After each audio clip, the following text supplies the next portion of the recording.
आप सभी लोगों का स्वागत है नॉलेज पॉइंट में। और यूट्यूब पर जो आज मेरा पहला क्लास है, सभी स्टूडेंट को बधाई हो। आज लेके आए हैं आपके लिए करेंट अफेयर, महत्वपूर्ण सवाल। परीक्षा की दृष्टि से करेंट अफेयर बहुत महत्वपूर्ण होते हैं। खासकर देखा जाए तो दरोगा का आपका एग्ज़ाम होने वाला है, बीपीएससी एग्ज़ाम होने वाला है, तो इसमें करेंट अफेयर का प्रमुख जो है रोल अदा होता है।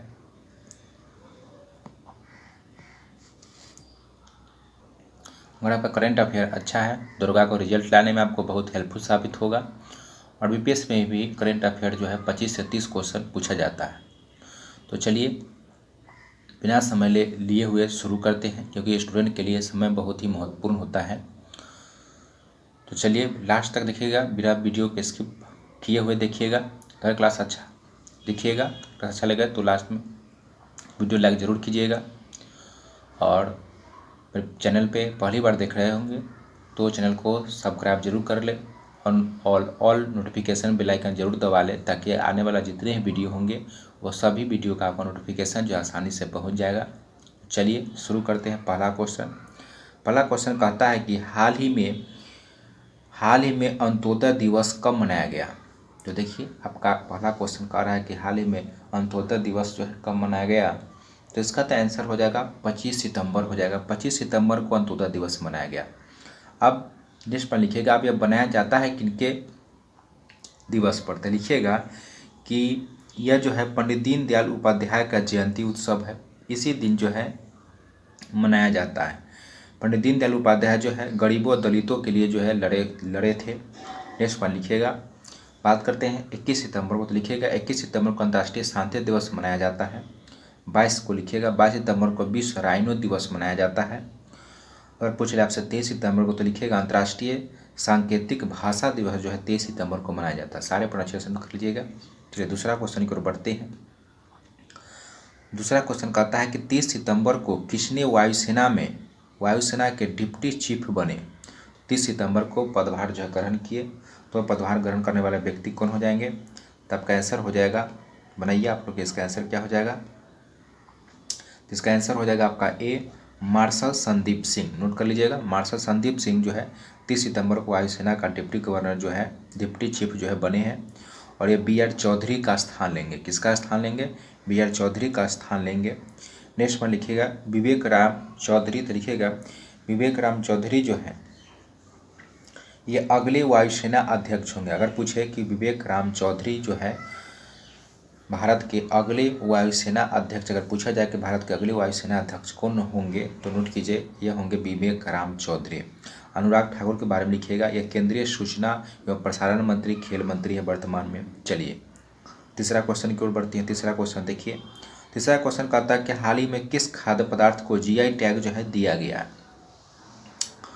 तो जीआई टैग दिया गया है, देखिए जीआई टैग जो है किसी भी भौगोलिक क्षेत्र में किसी खास स्थान पर किसी खास उत्पाद को जो है जीआई टैग प्रदान जो है किया जाता है।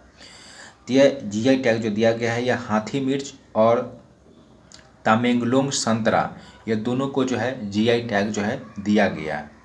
लिखिएगा यह जो हाथी मिर्च जो है, यह लिखिएगा अखरूल जिले के सिरारारा खोंग गांव के स्थानीय लोगों द्वारा जो है यह हाथी मिर्च जो है जो उगाया जाता है। नेक्स्ट में लिखिएगा इस मिर्च में अच्छे एंटीऑक्सीडेंट के रूप में यह मिर्च जो है कार्य करती है। लिखिएगा कि इस मिर्च में विटामिन सी के साथ जो है कैल्शियम भी पाया जाता है। तो सारे पॉइंट अच्छे से नोट कर लीजिएगा। ये दो खाद्य पदार्थ को जीआई टैग जो है दिया गया। चलिए चौथा सवाल देखिए क्या कहता है। चौथा सवाल कहता है कि हाल ही में digital quality of life index जारी किया गया, इसमें भारत का कौन सा स्थान था मिला। तो लिखिएगा इसमें भारत जो है 59वें स्थान पर रहा। लेकिन अगर आपसे पूछ ले कि प्रथम स्थान पर कौन रहा, तो नोट कीजिए प्रथम स्थान पर जो है डेनमार्क रहा। प्रथम स्थान पर कौन रहा, डेनमार्क रहा। चलिए पांचवा सवाल देखिए क्या कहता है।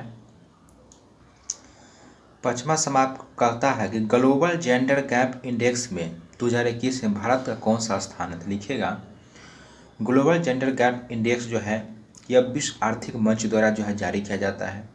इसमें प्रथम स्थान जो है आइसलैंड का है और भारत का स्थान कितना है, तो नोट कीजिए भारत का स्थान जो है 140वां है। सारे पॉइंट अच्छे से नोट कर लीजिएगा। चलिए अगर आपसे पूछे कि विश्व भूखमरी सूचकांक में अगर पूछे कि विश्व भूखमरी सूचकांक जो है 21 में, तो लिखिएगा इसमें प्रथम स्थान पर फिनलैंड है और भारत का स्थान जो है 139वां है। चलिए छठा क्वेश्चन देखते हैं। छठा क्वेश्चन देखिए, कहता है एशिया ओलंपिक परिषद के कार्यवाहक अध्यक्ष किसे बनाया गया है। तो एशिया ओलंपिक परिषद के कार्यवाहक अध्यक्ष जो है ये बनाया गया रणधीर सिंह को। किसे बनाया गया है? रणधीर सिंह को बनाया गया है। चलिए आंसर हो गया आपका रणधीर सिंह। नेक्स्ट पॉइंट लिखिएगा। चलिए अन्य पॉइंट लिखिएगा इसमें। अगर पूछे कि हाल ही में किस स्थान पर जुरासिक एरा हाइबोडोंट शार्क की नई प्रजाति का जो है दांत मिला है, तो नोट कीजिएगा यह जो है जैसलमेर राजस्थान में मिला है। अगर आपसे पूछ ले कि 2021 में 27 बैंकों की संख्या से घटकर कितनी रह गई है, तो नोट कीजिएगा सार्वजनिक बैंकों की संख्या 12 हो गया है। अगर आपसे पूछे कि हाल ही में 17 सितंबर को कौन सी योजना शुरू किया गया है, तो अच्छे से नोट कर लीजिएगा 17 सितंबर को जो है रेल कौशल विकास योजना जो है शुरू किया गया। कौन सी योजना शुरू किया गया? 17 सितंबर को रेल कौशल विकास योजना शुरू किया गया। चलिए 7वें सवाल की ओर बढ़ते हैं। 7वां सवाल कहता है कि हाल ही में 2021 में 4 स्थलों को रामसर साइट में शामिल किया गया है, जिसमें रामसर साइट में शामिल भारतीय स्थलों की संख्या कितना हो गया? तो आपका आंसर कितना हो जाएगा? 46 हो जाएगा। नोट कीजिएगा तो कौन कौन शामिल हुआ, तो नोट कीजिएगा गुजरात का लिखिएगा थोल झील वन्यजीव अभ्यारण्य, उसके बाद लिखिएगा बंधवाना आर्द्रभूमि, उसको लिखिएगा हरियाणा का 2 शामिल हुआ है सुल्तानपुर राष्ट्रीय उद्यान, और दूसरा लिखिएगा भिंडवास वन्यजीव अभ्यारण्य। यह चारों को जो है हाल ही में जो है शामिल किया गया है। नेक्स्ट पॉइंट लिखिएगा इसके बारे में कि इसका नामकरण जो ईरान के शहर रामसर के नाम पर 2 फरवरी 1971 ईस्वी को हुआ था। नेक्स्ट पॉइंट लिखिएगा इसी कारण 2 फरवरी को आर्द्रभूमि दिवस भी मनाया जाता है। अगर पूछ ले कि 2021 जो आर्द्रभूमि दिवस मनाया गया उसका थीम क्या था, तो लिखिएगा वेटलैंड एंड वाटर था। अगर पूछे रामसर साइट जो है ये प्रभावी कब से हुआ, तो नोट कीजिएगा 1975 से प्रभावी हुआ। लेकिन अगर आपसे पूछे रामसर साइट में भारत कब शामिल हुआ, तो नोट कीजिएगा भारत 1982 में शामिल हुआ। अगर आपसे पूछे कि वर्तमान में इसमें कितने देश शामिल हैं, तो नोट कीजिएगा वर्तमान में इसमें 171 देश जो है शामिल है। चलिए आए 8वें सवाल की ओर।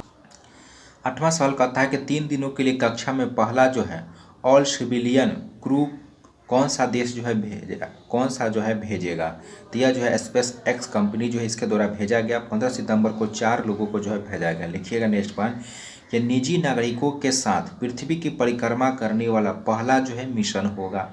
दूसरा पॉइंट लिखिएगा। अगर आपसे पूछे अन्य पॉइंट लिखिएगा इसमें महत्वपूर्ण पॉइंट चर्चित पुरस्कार। अगर आपसे पूछे कि 14 सितंबर 2021 को किसे राजभाषा कृति पुरस्कार दिया गया है, तो नेक्स्ट पॉइंट लिखिएगा इसमें लिखिएगा इसका आंसर हो जाएगा PNB। नेक्स्ट पॉइंट लिखिएगा। अगर पूछे कि 26 सितंबर को वायुसेना किस स्थान पर एयर शो का आयोजन किया गया, तो लिखिएगा 26 सितंबर को वायुसेना जो है एयर शो जो है यह किया गया आपका श्रीनगर के डल झील में, और इसमें 300 से अधिक स्कूली बच्चे और टीचर शामिल होंगे। सारे पढ़ना अच्छे से नोट कर लीजिएगा मेरे भाई। हर एक क्वेश्चन का जो एक्स्ट्रा पॉइंट है वो अच्छे से ईमानदारी से नोट कीजिएगा, परीक्षा में यहाँ से आपका टपकेगा। चलिए 9वां सवाल देखिए क्या कहता है। 9वां सवाल कहता है कि 75वें स्वतंत्रता दिवस समारोह का थीम क्या था। इसमें भी सारे पर नोट कर लीजिएगा, तो आपका तो आंसर हो जाएगा नेशन फर्स्ट ऑलवेज फर्स्ट। लेकिन अगर आपसे पूछिए कि 75वें स्वतंत्रता दिवस जो हाल ही में मनाया गया, इसका जो है अगर आपसे पूछे कि इसका नारा क्या था, तो लिखिएगा इसका नारा था सबका साथ, सबका विकास, सबका विश्वास और सबका प्रयास था इसका नारा। नेक्स्ट पर लिखिएगा। अगर आपसे पूछे कि 15 अगस्त 75वें स्वतंत्रता दिवस पर कौन सा दिवस मनाने की घोषणा किया गया है, तो लिखिएगा इस दिन जो है विभाजन विभीषिका स्मृति दिवस मनाने जाने की घोषणा किया गया है, और यह 14 अगस्त को मनाया जाएगा। नेक्स्ट पर लिखिएगा। अगर आपसे पूछे नेक्स्ट में लिखिएगा 77वें स्वतंत्रता दिवस पर जो है सैनिक स्कूल लड़कियों के लिए भी खुलेंगे, ऐसा घोषणा किया गया है। और नोट कीजिएगा वर्तमान में जो 33 सैनिक स्कूल है, अगर पूछे कि 33 सैनिक स्कूल है ये किसके अंतर्गत है, तो लिखिएगा ये रक्षा मंत्रालय के प्रशासन के अंतर्गत है। अगर आपसे पूछे कि 75वें स्वतंत्रता दिवस के अवसर पर किस राज्य में जो है मोबाइल ई-पैन कोड का शुभारंभ किया गया है, तो लिखिएगा यह उत्तराखंड में शुरू किया गया। अगर आपसे पूछे कि 15 अगस्त को और किन किन राज्यों का देशों का जो है स्वतंत्रता दिवस मनाया जाता है, लिखिएगा 15 अगस्त को लिखिएगा किसको मनाया जाता है, लिखिएगा दक्षिण कोरिया का, उसका लिखिएगा कांगो का, और उसके बाद लिखिएगा बहरीन को। ये तीनों का जो है 15 अगस्त को 3 स्वतंत्रता दिवस मनाया जाता है। अच्छे से नोट कर लीजिएगा। चलिए 10वां सवाल देखिए क्या कहता है। 10वां सवाल कहता है कि हाल ही में विश्व बैंक के शिक्षा सलाहकार किसे बनाया गया था। इसका आंसर हो जाएगा रणजीत सिंह देसाई। लिखिएगा जून 2021 से जून 2024 तक इनका कार्यकाल रहेगा। लिखिएगा रणजीत सिंह देसाई यह महाराष्ट्र के रहने वाले हैं। लिखिएगा 2020 में इन्हें ग्लोबल टीचर अवार्ड से भी सम्मानित किया गया है। उसका लिखिएगा अब्दुल शाहिद के बारे में लिखिएगा, यह संयुक्त राष्ट्र महासभा के 76वें सत्र के अध्यक्ष बने हैं। नेक्स्ट में लिखिए नरेंद्र बत्रा के बारे में लिखिएगा, यह अंतर्राष्ट्रीय हॉकी महासंघ के अध्यक्ष बने हैं। उसके बाद डी में लिखिएगा हिमंत बिस्वा शर्मा। लिखिएगा यह तो वर्तमान में असम के मुख्यमंत्री है। और उसके बाद लिखिएगा विश्व बैंक के महासचिव परिषद के भी अध्यक्ष जो है महापरिषद के लिए जो सदस्य के रूप में इन्हें चुना गया। अगर आपसे पूछे तो अंतर्राष्ट्रीय हॉकी महासंघ के एथलीट समिति के सदस्य के रूप में किसे चुना गया है तो लिखिएगा पीआर श्रीजेश को चुना गया। अगर आपसे पूछे नेक्स्ट पर लिखिएगा कि हाल ही में यूएई की पहली महिला अंतरिक्ष यात्री किसे बनाया गया है तो नौरा आलम तरोसी को बनाया गया। अगर पूछ लिया आपसे कि विश्व व्यापार संगठन की महानिदेशक कौन बनी है, लिखिएगा नाकोजी अंकोजू एबिएला जो है बनाया गया है, ये महिला है। यह था आज का महत्वपूर्ण करेंट अफेयर। सारे पॉइंट क्वेश्चन कर लीजिएगा। परीक्षा में यहाँ से जो है आपको बहुत ही, अगर रेगुलर क्लास देखते हैं तो बहुत ही परीक्षा में आपका हेल्पफुल साबित होगा। अगर क्लास अच्छा लगा हो तो वीडियो को लाइक जरूर करें। फिर मिलते हैं आपसे, कल मिलेंगे फिर नेक्स्ट सवाल नेक्स्ट क्लास में। धन्यवाद।